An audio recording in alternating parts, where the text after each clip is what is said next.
दोस्तों, कहानी के शुरुआत में हमें एक बहुत ही अंधेरा जंगल दिखाया जाता है जहां एक बच्चा किसी से डर कर भाग रहा था या फिर हो सकता है किसी से बचकर भाग रहा था। जिसके बाद ये सीन यहीं से शिफ्ट होता है और इसी जंगल से गुजरते हुए एक रेड बस को दिखाया जाता है जो सड़क से होता हुआ अपने डेस्टिनेशन तक जा रहा होता है। थोड़ी दूर आगे जाने पर एक पेड़ गिरने की वजह से इस बस की रास्ता ब्लॉक हो जाता है, इसलिए इस बस ने एक दूसरा रूट पकड़ लेता है, ये जाने बगैर कि उधर खतरा भी हो सकता है। वहाँ पर हम कुछ स्केलेटन भी देखते हैं। आगे जाने पर सारे पेड़ कट के खत्म हो चुके थे। अचानक से वहाँ पर इनके बस के सामने धुंधलापन होने लगती है और इनके बस को घेर लेती है। बस में बैठे हुए बच्चे भी डर कर बाहर की तरफ देखने लगते हैं क्योंकि एकदम से ड्राइवर को बस रोकनी पड़ जाती है। उसने नीचे उतर कर देखा तो सामने एक मरा हुआ हिरण था जिसे वो उसे ठिकाने लगा देते हैं। ड्राइवर जैसे ही पीछे मुड़कर देखता है तो एकदम से शॉक रह जाता है और जब वो बस में दोबारा चढ़ा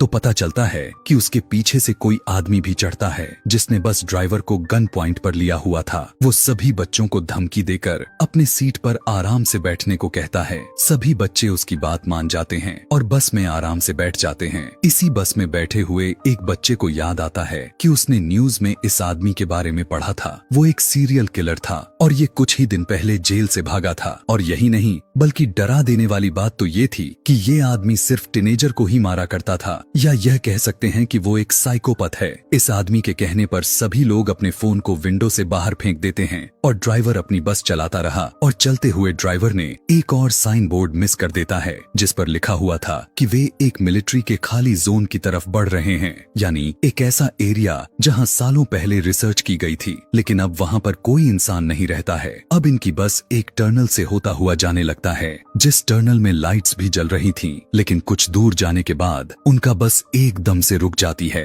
तब इन्हें पता चलता है कि बस की इंजन खराब हो गया है, लेकिन साइकोपैथ को लगता है कि ड्राइवर उससे चालाकी कर रहा है, इसलिए उसने एक बच्ची को गन पॉइंट पर ले लेता है और ड्राइवर से कहता है कि चलो उतारो नीचे और इस बस को मेरे सामने ठीक करो, और कोई भी चालाकी करने की कोशिश की तो मैं इस बच्चे को मार डालूंगा। इसी दौरान इस टर्नल की लाइट भी चली जाती है जिससे ये सभी घबरा जाते हैं। इस अंधेरी टर्नल में इन्हें एक खौफनाक आवाजें सुनाई देने लगती हैं। किलर ने ड्राइवर को इशारा करता है कि जाओ जाकर देखो कि आखिर क्या है। तब वो अपनी टॉर्च को लेकर आगे बढ़ने लगता है। जैसे जैसे वो अंधेरे की तरफ बढ़ता रहा तभी उसे एक साया नजर आती है। करीब जाकर देखने पर उसे पता चलता है कि वो तो एक भयानक दिखने वाला मॉन्स्टर था। ड्राइवर डर कर चिल्लाने लगा और उस मॉन्स्टर ने उस ड्राइवर को पकड़कर मार डाला। बस के अंदर बैठे सभी लोग ये सब देख रहे थे। वो किलर भी जल्दी से उस बच्ची को लेकर बस के अंदर आ गया। सभी बच्चे चिल्लाने लग जाते हैं, लेकिन वो किलर सभी बच्चों को चुप रहने को कहता है ताकि वो मॉन्स्टर उन्हें देख ना पाए और सुन ना पाए। किलर तेजी से बस स्टार्ट करने की कोशिश करता है, लेकिन यहाँ पर तो बस की चाबी ही नहीं थी। वो तो ड्राइवर के हाथ में थी जिसे वो मॉन्स्टर मार चुका था। वो इन सभी बच्चों में से एक लड़की को ड्राइवर के पास भेजता है बस की चाबी लाने के लिए। अब डरते डरते वो बच्ची जैसे बस ही ड्राइवर के पास जाती है तो वो उसे देखकर शॉक रह गई, मतलब कि वो ड्राइवर मर चुका था।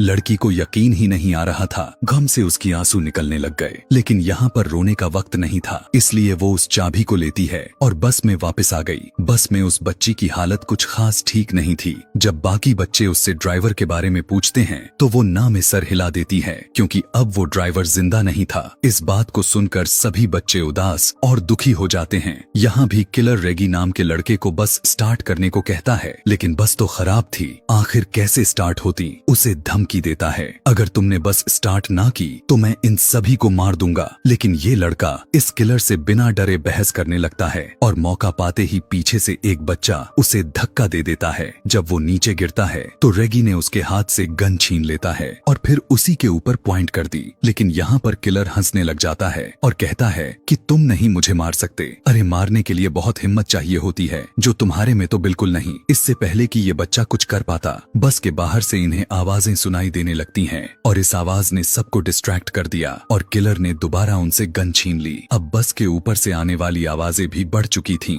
जिसकी वजह से सारे बच्चे डर जाते हैं। गुस्से में किलर बस से उतरता है और चिल्लाने लगता है, जो भी हो अंधेरे से बाहर निकलो, मेरा सामना करो। वो ये सब कह ही रहा था कि एकदम से उसकी बोलती ही बंद हो गई। उसके चेहरे पर अजीब सी खौफनाक मुस्कुराहट आती है और अचानक से कोई उसके ऊपर हमला कर दिया। हमला कर